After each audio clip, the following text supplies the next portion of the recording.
Hey guys, thanks for tuning in to the channel. My friend is getting married here in a few weeks and I wanted to get him a present. So I found a charcuterie board that I think would be perfect for him and his new wife for them to entertain their guests. I want to engrave on this charcuterie board his last name and then give it to him as a wedding present. So I've started off on xTool Creative Space with a blank canvas and I'm using the text icon to add text.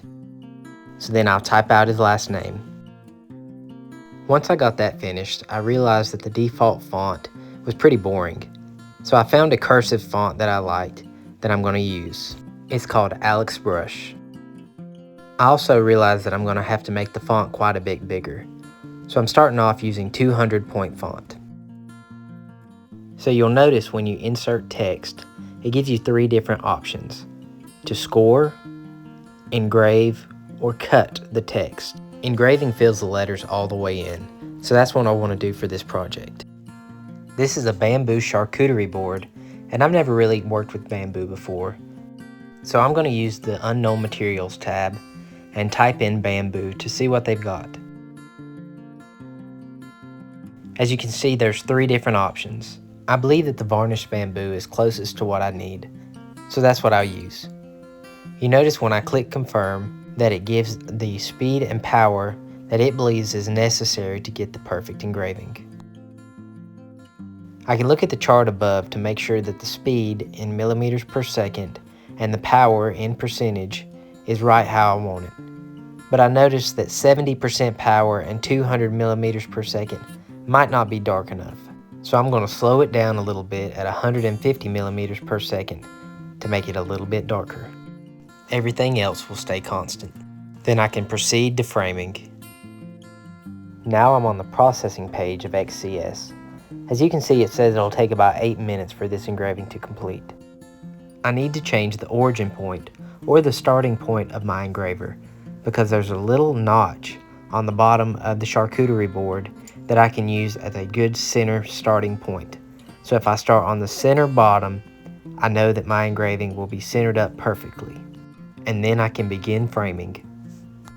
It's important to frame before any project because framing allows you to see where your laser is going to go to make sure that you have precision and accuracy in your engraving. Next, I'll hit the start button and start my engraving.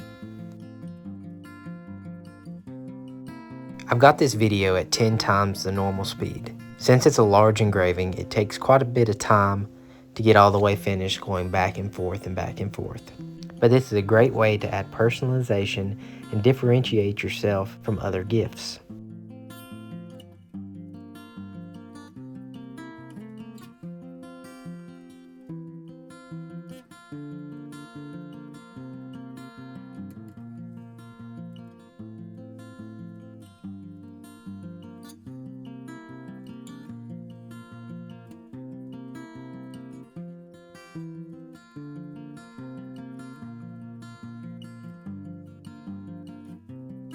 Okay, so after the 8 minutes, the project is finally complete.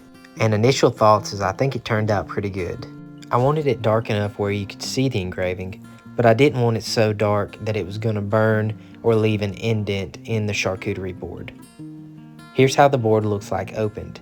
You can put little cups and other meat and cheeses in each of the holes. So thanks for watching.